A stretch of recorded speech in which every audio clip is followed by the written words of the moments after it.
there, friends. This is Grace, and welcome to my channel, and welcome to layout number 6. This is going to go fairly fast because I did a little bit of planning here.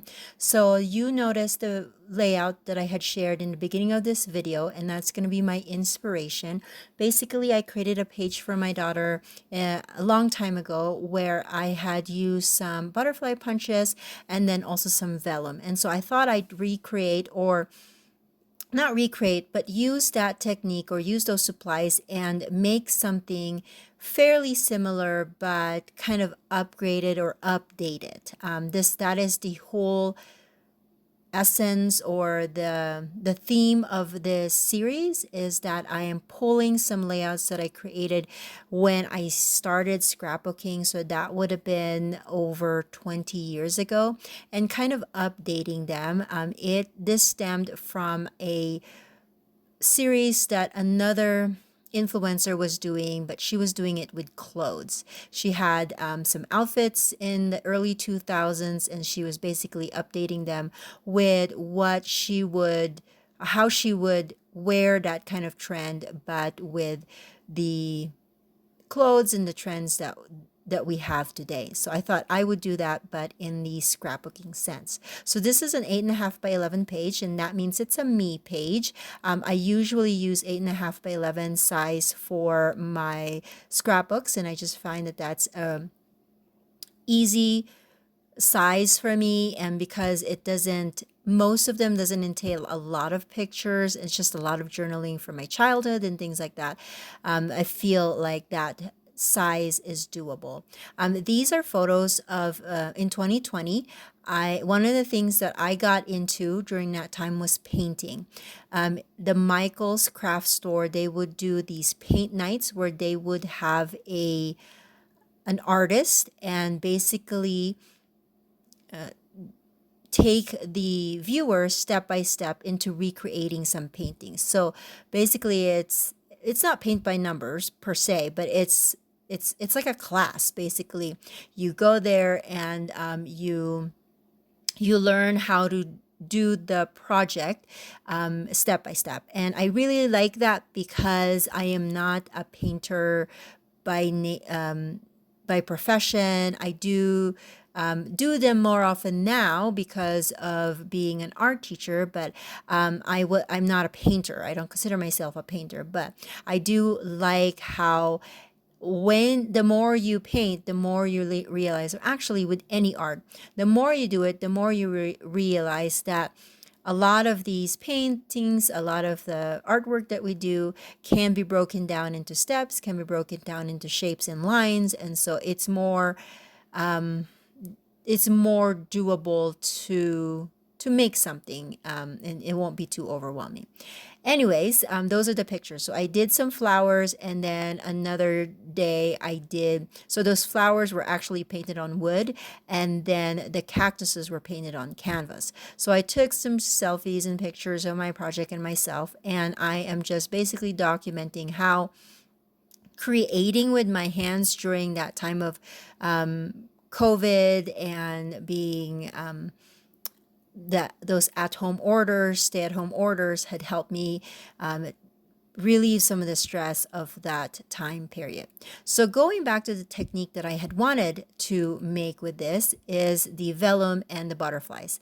I upgraded it or updated it in a sense where I used some butterfly punches that are fairly newer than the one that I had used a long time ago. And I love these two punches. They are both Martha Stewart punches. I love the big one with all of the holes and the creating details in the butterflies, but I also like the small one because it's just the right size, especially if you wanted to add like a pearl in the center, just the right size. So I decided to pull them out. Now, a long time ago, when I was a design team member for a specific cardstock company, they gave me these, what they call swatches. They're 3x4 cuts of the different kinds of papers that they have. That could be cardstock, that could be shiny papers, matte papers, textured. And then they also had a swatch of some vellum. So I treated that as like vellum scraps. So I kept a lot of those swatches and just kind of used them intermittently in my scrapbooking. Sometimes I forget to use them, I'm not gonna lie, because I've had them for over 15 years and I still have those swatches. But now that I have them, well, now that I remembered where they are, I am going to try to pull them as often as I can. Okay, so I also am using a 6x8, no, sorry, an 8x8 paper pad that I've had. I can't remember where it's from, but that doesn't really matter because that's not why you're here in this channel. You're here more for the techniques and the tips rather than the products. So anyways, I'm using an old 8x8 paper, and of course I'm piecing them out since my papers are smaller than the space that I want to put in there, but that's all good because I'm going to put my photos in the center of the layout and then put the butterflies kind of going at an angle from top left to bottom right. And I've also used another piece of pattern paper to type my journaling. I do have an old Royal typewriter, and again, it's one of those things where like, oh yeah, I have that, I should pull that out. So I used that one for, I used the typewriter for layout number 6, which was the Christmas double page layout, and then I used it for this layout, no, sorry, layout number 5. I used it, and then now layout number 6. So another reason why I love the 8.5 by 11 is because it's so much faster to finish because it's a smaller canvas. So I don't feel so overwhelmed having to fill in a big space.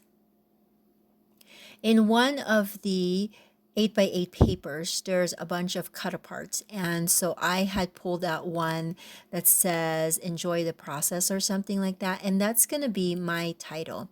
I just like the meaning of that quote, and it just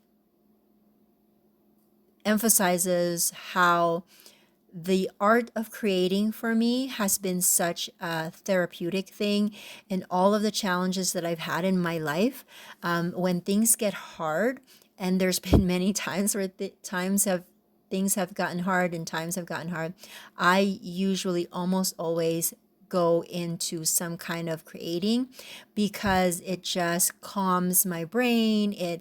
And the fact that I was able to create something beautiful or something that I like, it gives me back that sense of control. I don't know if you've ever felt that as a creator, but I do. And that's why, because one of the reasons why anxiety comes up for some people and stresses is because there's that fact that there's things that are out of our control. So when I create, it brings back that idea that there are things in my life that I still can control. And so it just kind of calms all of that negative feeling down. Not totally away, because, sometimes there's problems that can only be resolved by really facing them. And so I understand that, but just the fact that it calms my nervous brain sometimes. So it really, really helps. So now it is time for me to decorate. I did add the title block with some foam adhesive just to emphasize that. And the title does say, be happy and enjoy the journey. And I felt like that really resonated with this particular time frame of my life, at the same time with the making of these paintings. So now it is time for me to add these beautiful butterflies, and I just added them again, like I said, top left, bottom right, and I'm just using my liquid glue. Some of them, I kid you not, was curling towards the center. It's like it's alive. And so I had to kind of push it down in the center to to keep it from curling forward. I don't know if it's because I punched it at a specific grain of the paper that it was curling in the center, but it just felt like it was alive because it was fluttering right before my eyes. I'm going to finish this off with adding some centers to the butterflies, and then I'm going to call it good.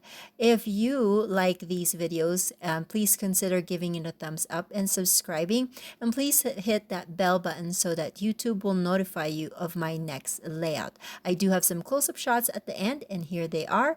Thank you so much for watching, and I will catch you guys in the next video. Bye now.